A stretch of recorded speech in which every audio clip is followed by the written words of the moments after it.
I found the human Kevin Jenkins in conversation with one of the station's senior lawyers on the public promenade deck.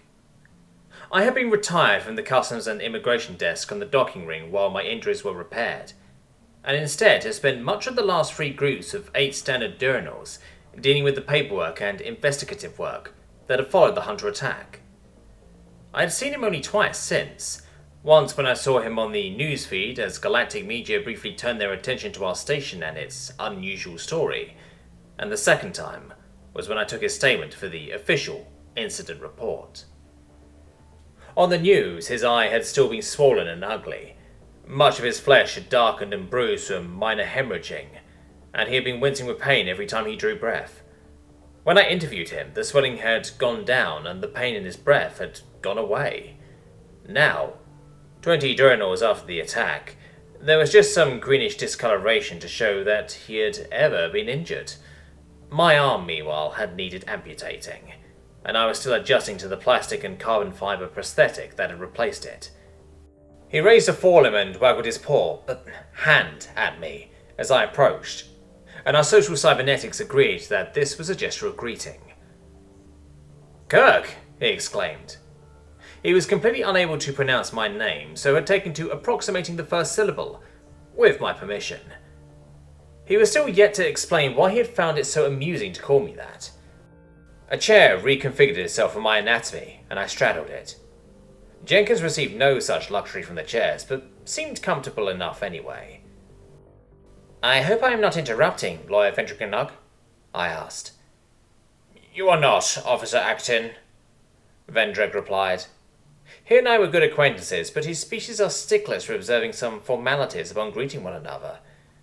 "Purveyor Jenkins and I were discussing his petition to have his species reclassified as sentient." "Purveyor Jenkins?" I asked. "Back on Earth I owned a recreational establishment," he said, sipping his glass of water. I had noticed already that his water intake was surprisingly high considering his size, and made a note to ask him about it. "I assumed you were military," I told him. He chuckled. "Nope." "But you were fearless when those hunters were shooting at you," I exclaimed. He did that complicated joint lift with his forelimbs again, a shrug. "How's your arm?" he asked, changing the subject. "I am adapting to it, thank you. So you think you may be able to have humans reclassified?" A wave of purple pigmentation rippled down Vendrick's flank. Pessimism. "It would require an amendment to the Galactic Treaty of Laws," he said, "which the Council is historically stubborn to tamper with. Amending the treaty tends to lose votes." Jenkins issued a coarse sound through his nasal orifice. Derision. But said nothing. He rolled up the sleeves of fabric that covered his forelimbs until they were bunched around the mid-joint. I noticed that a patch of skin on his left arm had been artificially pigmented. It was a simple design, one long line, crossed by a shorter one. His skin went bumpy and raised his sparse body fur. His social implant reported no emotional context for that, so I assumed it was an automatic response to some environmental factor. Aliens can be surprisingly strange at the best of times, but I was beginning to suspect that humans may be weirder than most. The medical report from the team that provided care to Jenkins after the battle said that his bloodstream contained a powerful combat drug, though I was certain he hadn't ingested, inhaled, or injected any during the fight. There hadn't been time. Muscle shifted under his thin brown skin as he tapped his digits on the tabletop in a simple 1-2-3 rhythm. In any other species, the movement would have looked obscenely organic. "Fascinating biology," Vendred agreed with me, and I indicated embarrassment. Clearly I had been displaying my fascination openly enough for my social implant to broadcast it. "How strong are you, Purveyor Jenkins?" Jenkins shrugged. "Strong enough to rip the leg off a hunter and beat another hunter to death with it," he said. "I don't know how that translates." I meant by the standard of your own species," Vendred clarified. I don't know. I try to stay in shape, but between the low gravity and not getting enough food, I've probably lost some muscle. About or slightly below average for a male of my size, he suggested. Vendrig and I exchanged a glance that bypassed the social implants. There are going to be a lot of nervous species out there when your kind develop quantum communication, Vendreg opined. You have no idea, Jenkins muttered. The twin patches of fur above his eyes creased inwards and downwards. My translator informed me that this emotion had no equivalent in my species. Unarmed, you single-handedly defeated 3 of the most feared aliens in known space, and you tell us you are neither a trained warrior nor a physically exceptional specimen of your kind. The security footage records you being shot 7 times by heavy pulse gunfire, and you are fully healed in less than 3 times 8 diurnals, I said. Many officers have suggested to me that you are a security threat, on the grounds that if you decided to go on a violent rampage, there would be little that could stop you. You have nerve jump grenades, he pointed out. Those are lethal, I replied. But they work. They gave me a splitting headache from across the room. I filed this away as a rebuttal for the next officer to approach me on the subject. At that distance, the nerve jump grenade should not have affected him at all. Heightened sensitivity? Then I realized I was treating this man who had saved my life as if he was a threat that I needed to figure out how to kill, and suppressed a flash of shame. I'm surprised, actually, Jenkins confessed. What by? Vendreg asked. By how easily they broke. I knew I was stronger and tougher than most sentient life, but I had no idea the difference was that big. It's intimidating. I feel like Superman. Superman? Fiction from my homeworld. A human who could fly without wings, and who was impossibly strong and utterly impervious to all attempts to harm him, and to use his power to save the world and protect the weak. Well, except he wasn't really a human. He was an alien who looked exactly like a human, whose parents sent him to Earth because their own planet was about to be destroyed. He paused. Complicated. Every species has fiction, I pointed out. Your Superman sounds like Tshirt, who defended his herd from a pack of predators for a year without sleeping. Or Gundrenut, who grew so large that his tribe could shelter beneath him from the year's storm, said Vendreg. Though I find it interesting that your greatest hero was not even of your own species. We've always thought of ourselves as weak, Jenkins said. I couldn't restrain my strangled bleat of disbelief. Well, by the standards of a lot of species on Earth, we are weak. Horses can carry more, dogs can run faster and scent better. Most prey species worth hunting could crush an incautious hunter if they turn to fight, and any of the apex predators will happily eat human. Our closest evolutionary cousins are much stronger than us. We just happen to be the ones who figured out brain power, tool use and teamwork to overcome those challenges. He scratched his tattoo. And we have other weaknesses. What is that?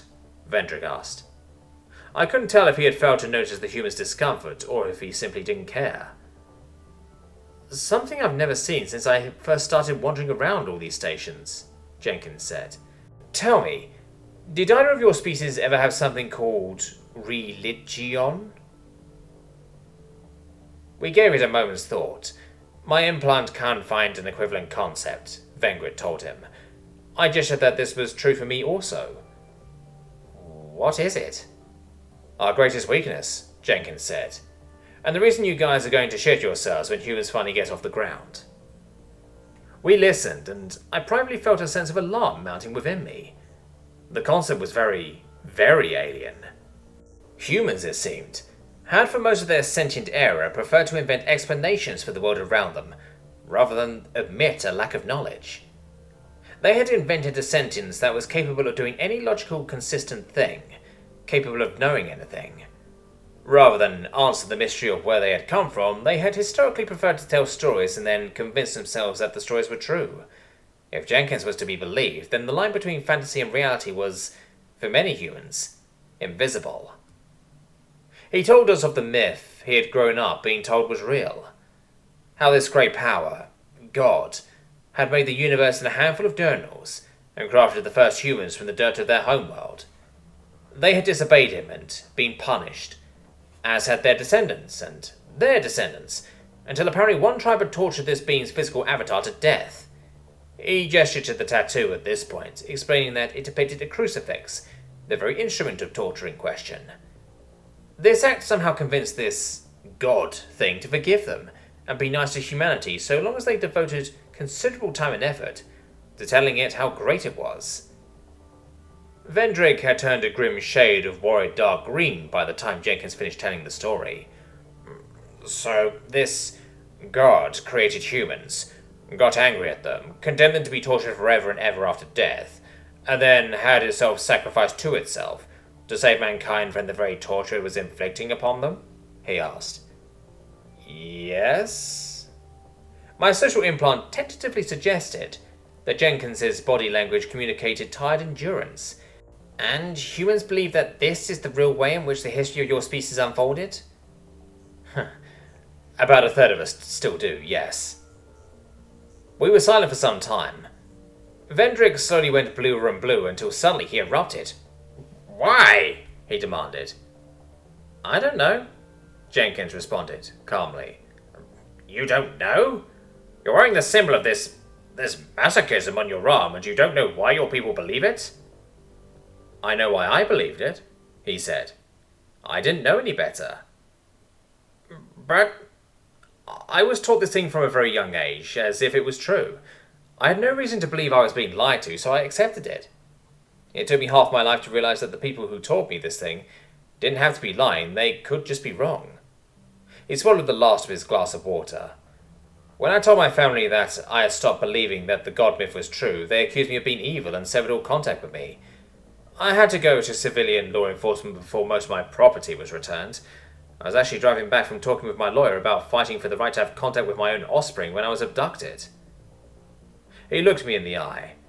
You have to understand, I come from one of the more civilized parts of my planet. Vendrick and I sat in silence for several minutes, absorbing this news. Jenkins, if anything, seemed grateful for the silence. That is deeply troubling information, Purveyor Jenkins, Vendrick said, eventually. It implies that your entire species is insane. I don't disagree, Jenkins replied. And you're strong, fast, impervious to pulse fire. Not impervious, just highly resilient, I corrected. Have a gland that generates combat drugs? I looked at Jenkins, surprised.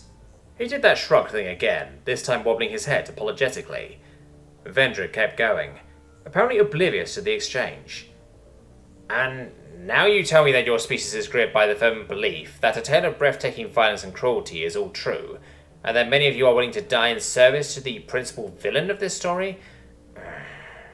I'm going to have a hard time convincing anybody that your people should be declared sentient so long as this state of affairs continues. Let me tell you why you need to try, Jenkins said quietly. Why? The human gave a worried smile. Because if you don't, you won't be ready for us, he said.